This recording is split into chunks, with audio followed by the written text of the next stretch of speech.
The Galactic Federation thought Earth was just another speck in the dark, a backwater planet filled with primitive species who barked louder than they bit. For decades we played their game, signed their treaties, bowed our heads, swallowed the insults. They called us savages in suits. They laughed at our ancient weapons, our fossil fuels, our endless wars. They mocked the way we fought each other, not realizing it was how we learned to survive. To them, we were slow learners, emotion-driven, unpredictable, weak. They didn't know we were watching, learning, waiting. The warning wasn't broadcast on some grand interstellar channel. It wasn't sent by a general or a president or a council of scientists.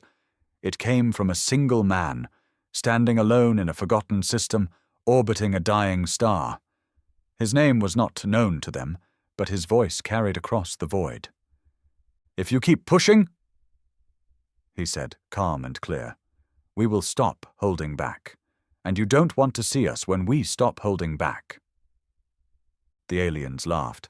As always, they saw it as posturing, another empty threat from a species that hadn't even cracked interdimensional travel. They'd sent probes to our moons, they'd abducted a few of us for study, and every time we caught them, we let them go. We didn't retaliate, we didn't declare war, we just watched and waited. But then they went too far. The Coalition of 12, the ruling species of the Federation, sent a fleet to Earth. They called it a peacekeeping force.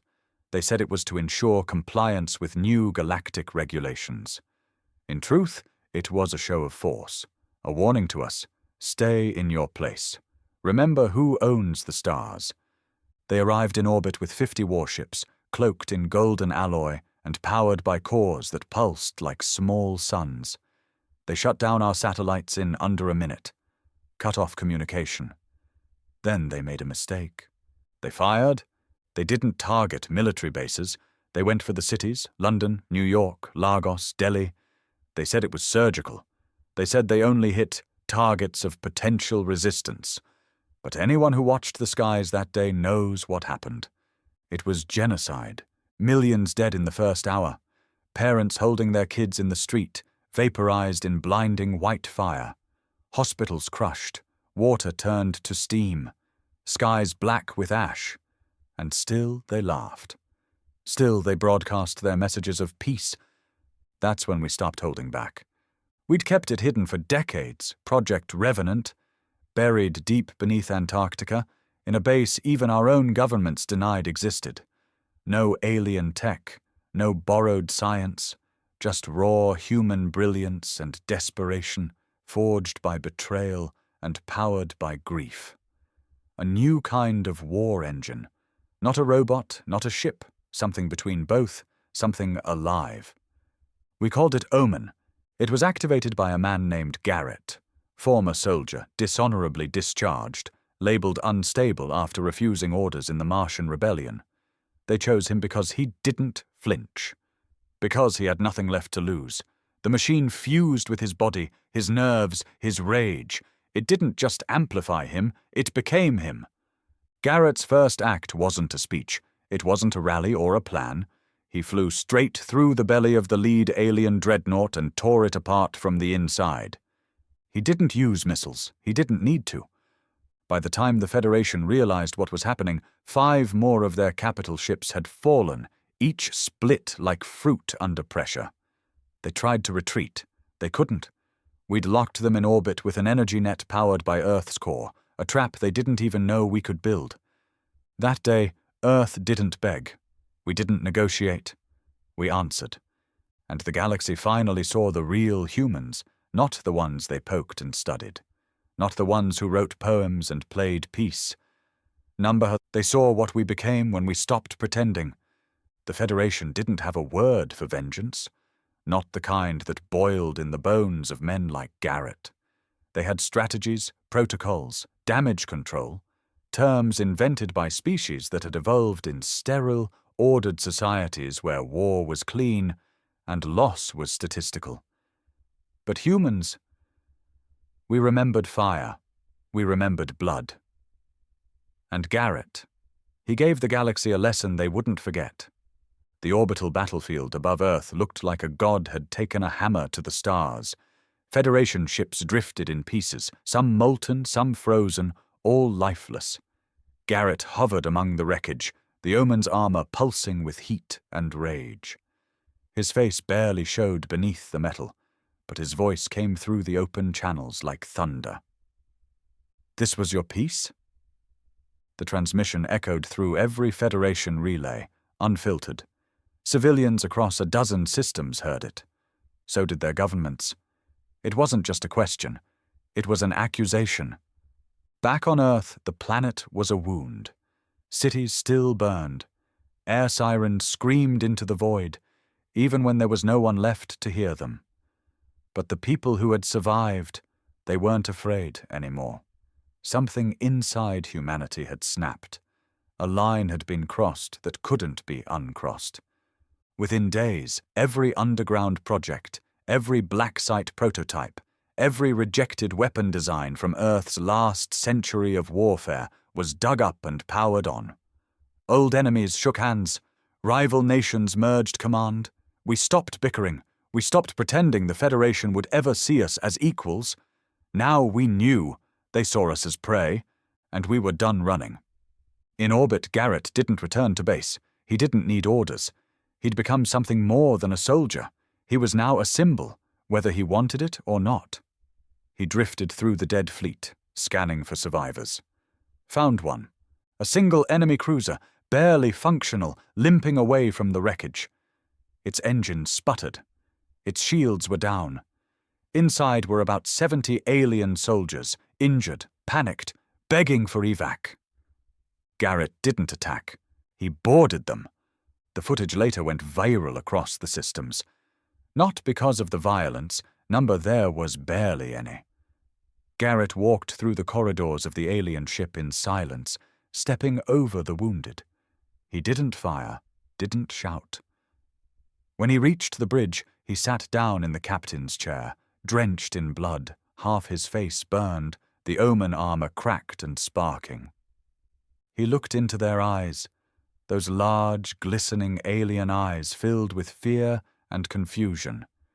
And he said, "Go home. Tell them Earth is awake now." Then he left. That act alone shattered the Federation's control. Suddenly, Earth wasn't a target. It was a question. What else were we hiding? What other weapons had we built in secret? What other monsters were waiting in the dark? Back on Federation Central, the 12 bickered. Half wanted to retaliate immediately, send a second wave, erase Earth before the infection spread. The other half said no, Earth was too unstable, too unpredictable. Better to isolate them, cut off all trade, turn the rest of the galaxy against them diplomatically. But they were already too late. Other species had seen Garrett stand, had heard the story of Omen, and for the first time in centuries they saw hope in a human. Not fear. Hope. Because Earth didn't just fight back. They won. Against impossible odds. And that meant maybe others could too. Small rebel factions across colonized worlds started flying the Black Earth flag. Smugglers added human tech to their ships.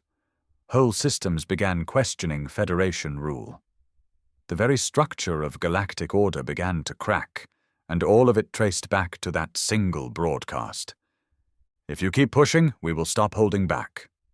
Now they believed it. And Earth? We were just getting started.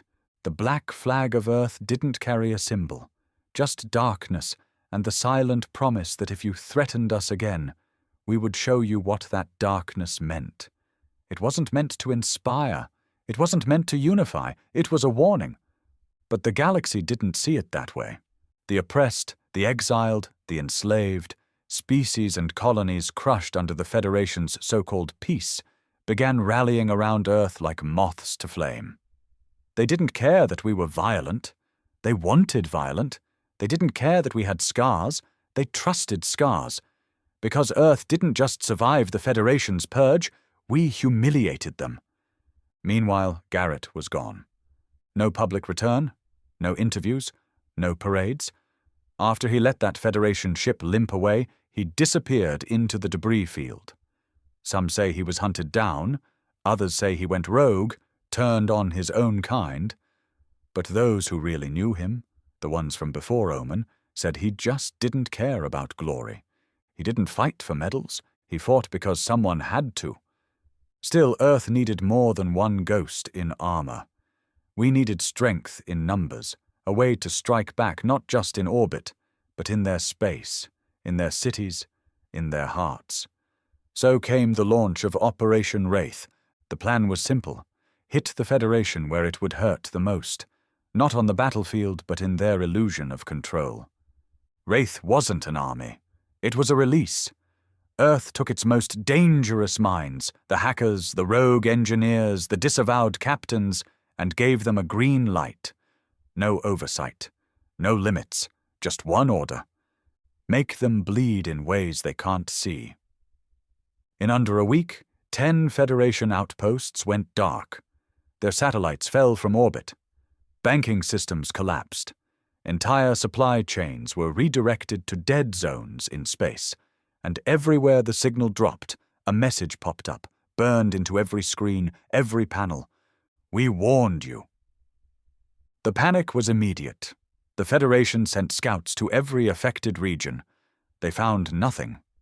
No human ships, no weapons, just silence and fear.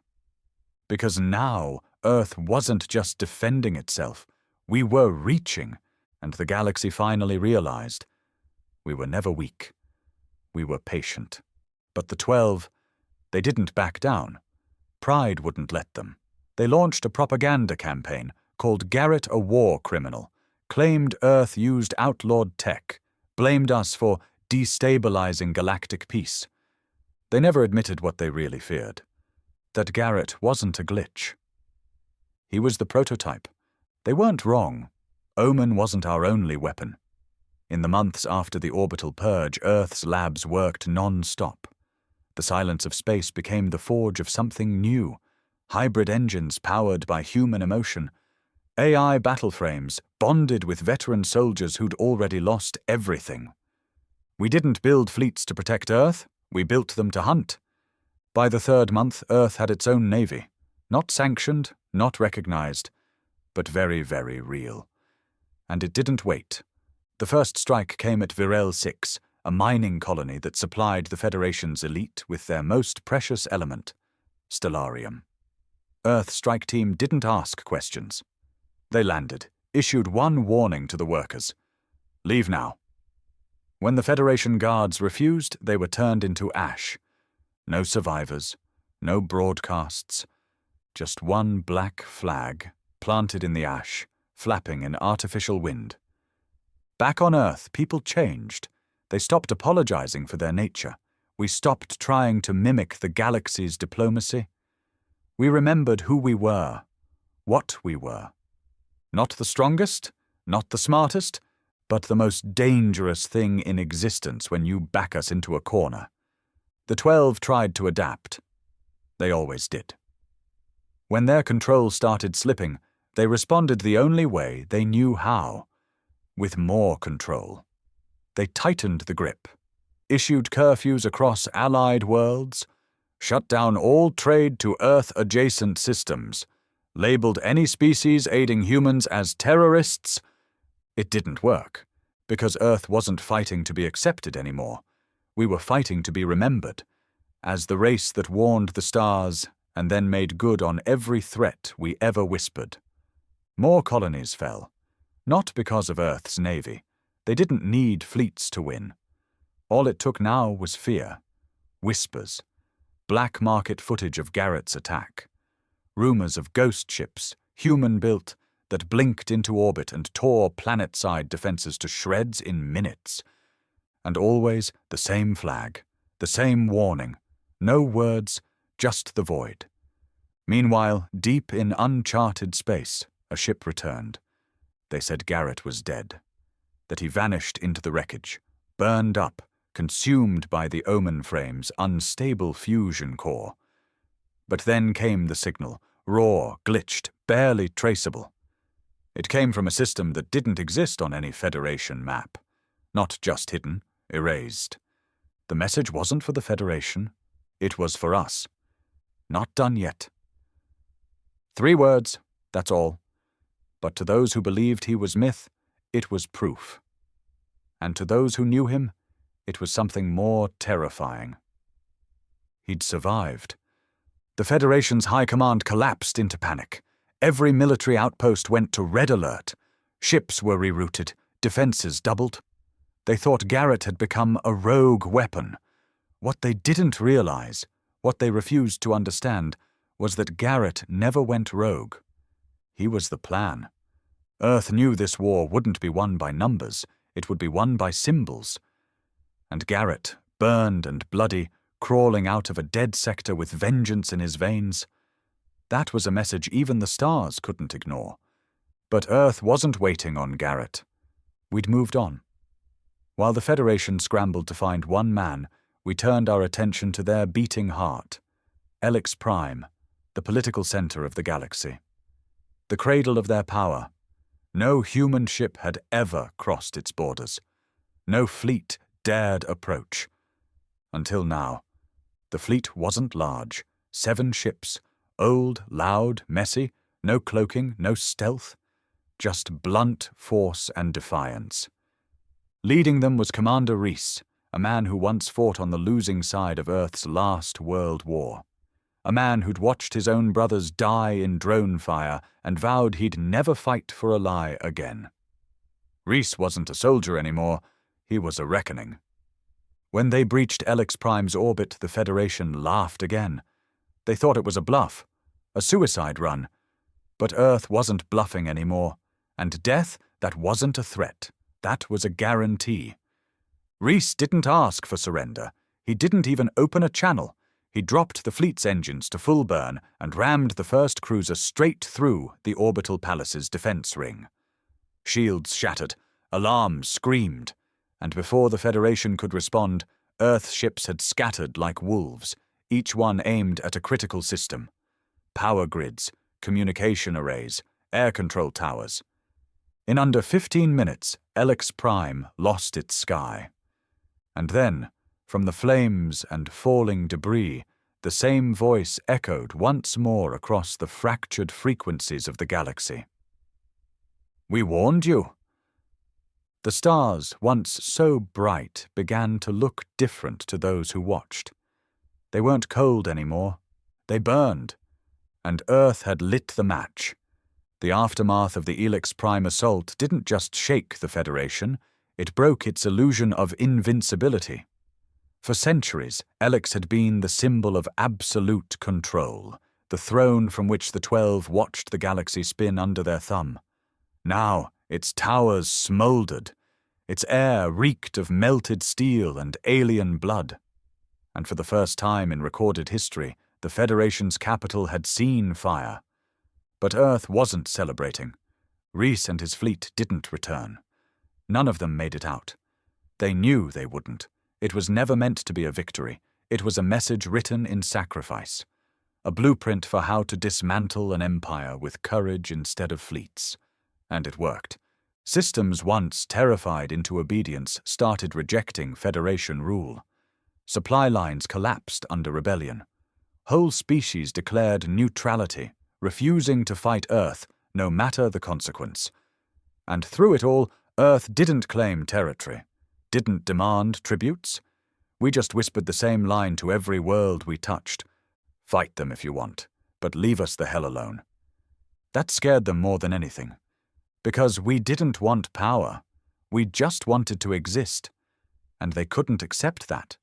The 12 couldn't process that a species so unstable, so emotional, so human had clawed its way into their perfect order without playing by the rules. So they made a final decision. Extermination, not war, not suppression. Erasure. They authorized the deployment of the Maul, an ancient superweapon left over from the First Galactic War, a relic of such brutality it had been sealed in a dead system for eons. Even the Federation feared it. But now, they were desperate. The Maul was not a bomb. It was worse. It was a gravity drill, a machine that split the crust of planets from the core outward, turning them inside out over weeks, crushing cities under their own tectonic plates. Slow, visible, unstoppable. It didn't just kill, it displayed. The maul was aimed at Earth, and this time there was no diplomatic channel, no warning. It dropped into orbit like a cursed moon, its spines unfolding, its engines howling against the atmosphere. Global panic erupted. Even after everything, Earth hadn't expected this. The maul wasn't strategy, it was genocide. But Earth had one last card to play. Buried deep in the Mariana Trench, far below the reach of satellites or sensors, was something the Federation never found. Something even Earth's own governments barely remembered. Project Abyss. Unlike Omen, Abyss wasn't a weapon built to destroy. It was built to consume, to rewrite the rules of engagement. Its original design had been abandoned, labeled uncontrollable, a threat to the planet itself. But now, it was our only chance. Activation required a human pilot, someone who could link their mind to its neural lattice without being ripped apart. No one had been found during the original tests. No one had survived long enough to stabilize the interface, until now. The signal came from deep space. "Garrett, don't touch it," he said. "I'm already inbound." Within hours, the sky lit up. Garrett's ship broke through the maul's outer perimeter like a meteor, flames trailing across the stratosphere. He didn't come back in glory. He came back in rage. His armor, now fused with alien alloys, pulsed with energy that didn't exist in Earth's science. He was no longer just human. He was something else, something born from war. He didn't land. He dove straight into the trench. No word, no speech, just trust. The Federation watched. The maul continued its cycle. Earth waited, silent, trembling. Then, from the ocean, something rose. It wasn't a ship. It wasn't even a shape. It was a shadow. A storm in the water, pulling light inward, screaming with a sound only machines could make, like metal crying out in pain. And above, for the first time, the maul paused. The maul hesitated. Not because it feared. It couldn't.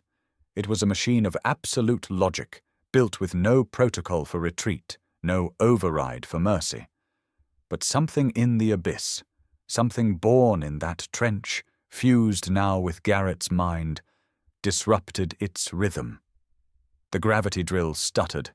Its spines curled back slightly, like a beast sniffing the air for danger it didn't recognize. The storm that rose from the trench wasn't just water and energy. It was sentience, ancient, bitter, and purely human in its thirst for vengeance. Abyss spoke, not with a voice, but with pressure, with distortion, as if the very laws of physics bent slightly to allow it passage. And then the sky cracked. Garrett was no longer inside a suit. He was the machine. His body, rebuilt from scraps of old Omen alloy and fused with whatever lived in the abyss's core, towered like a titan. Wires pumped like veins. His face, barely visible beneath the plating, was blank, expressionless. Not out of calm, but out of resolve. He launched upward, and for a second, the maul responded. Its central ring spun, powering the drill to full acceleration. A beam of pure planetary core energy fired directly at the ascending monster.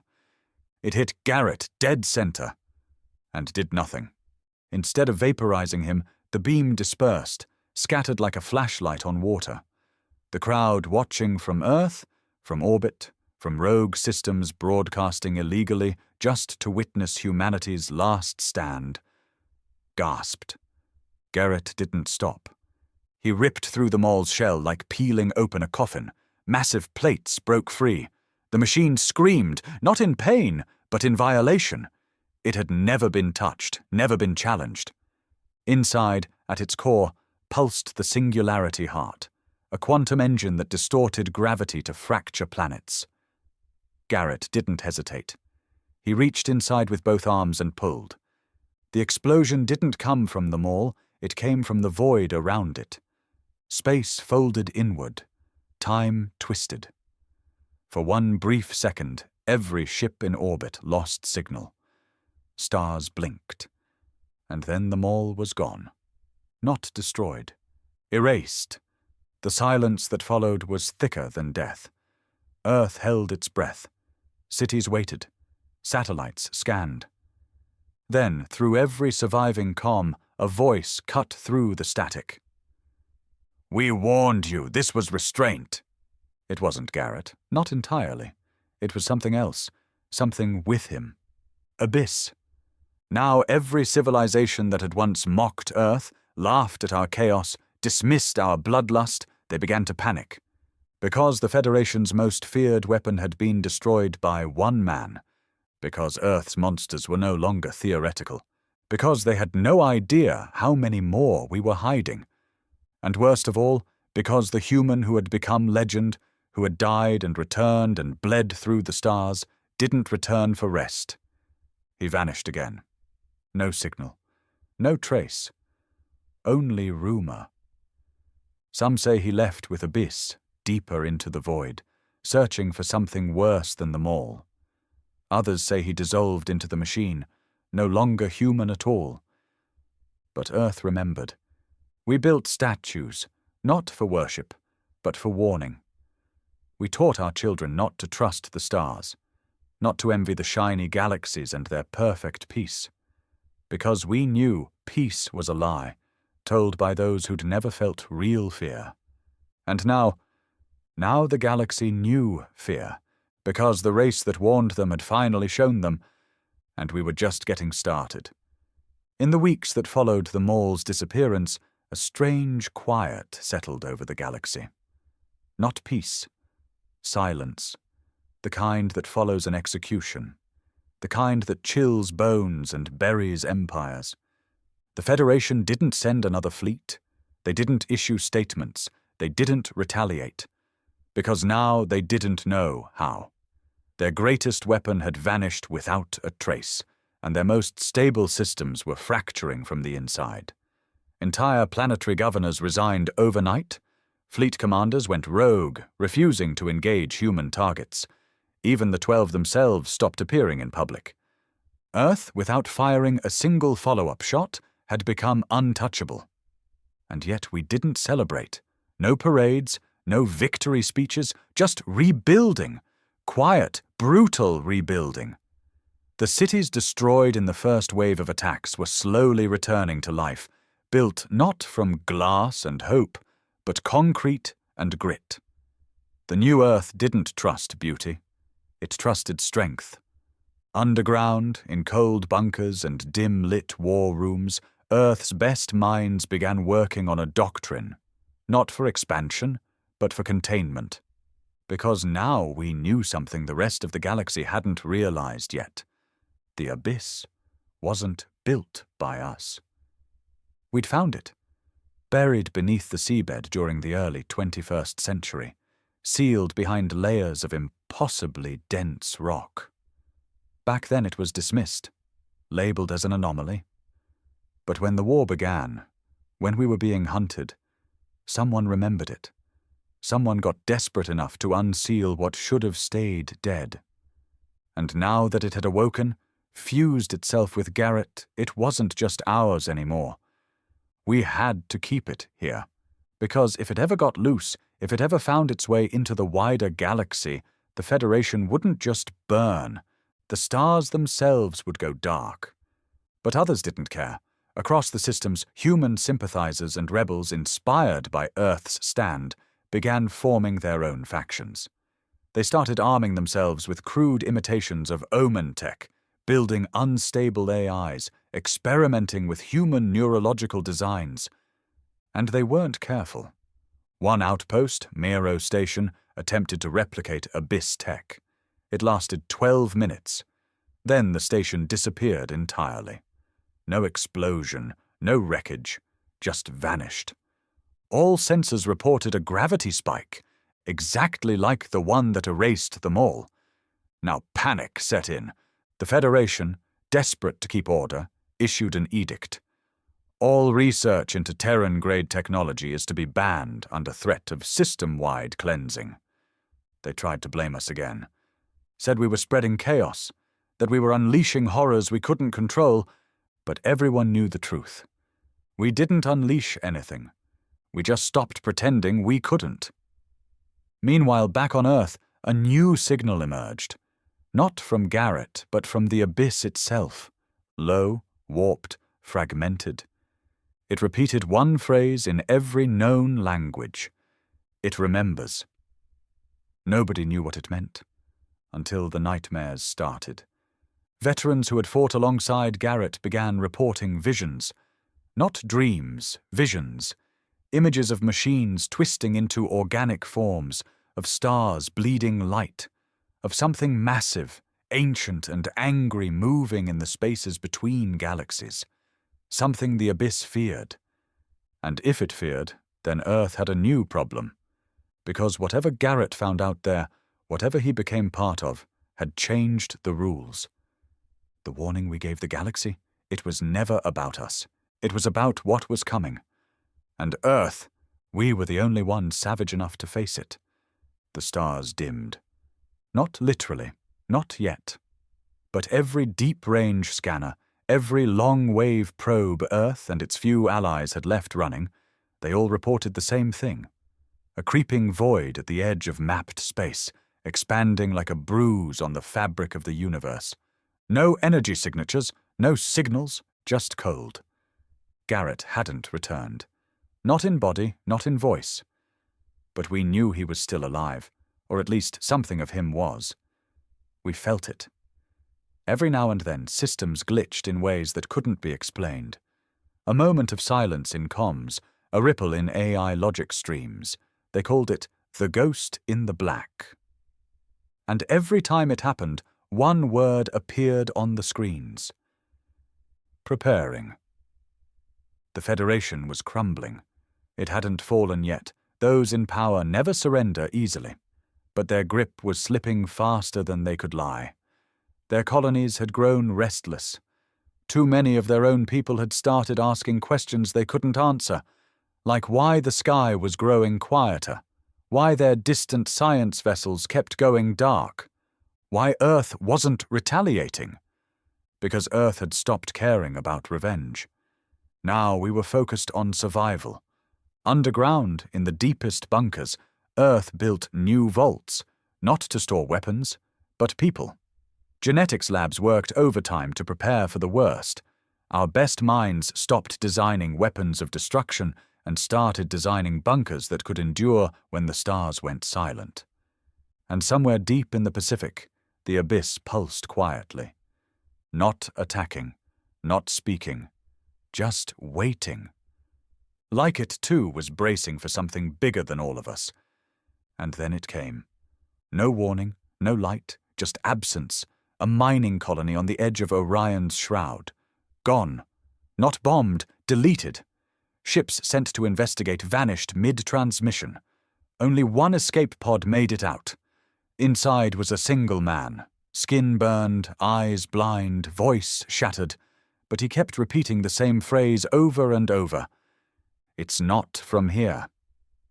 The 12, desperate to restore control, turned to Earth. Their envoys, once so smug, now begged, pleaded for access to Omen tech, to Abyss defense protocols. They offered peace treaties, reparations, even shared command of galactic defense. We refused, not out of pride, out of knowledge. We knew this fight wasn't about politics, it wasn't about territory, it was about resilience. Because whatever had awakened in the void didn't care about our treaties, it didn't care about our history or our fear. It just wanted everything. And Earth? We were the only ones who'd survived long enough to understand what was coming. So we gave the galaxy one final warning. One last message, broadcast from the edge of our solar system, carried by drones designed to scatter and echo the signal across every known civilization. We tried peace. We tried restraint. We even tried silence. Now, if you want to live, you'll follow us. That was the last thing Earth said before we disappeared behind our black shield, a defense net laced with fragments of the abyss, pulsing like a heartbeat across the void. And as the stars began to blink out, one by one, the galaxy finally understood. Earth wasn't a threat. We were the firewall. And behind us came the dark.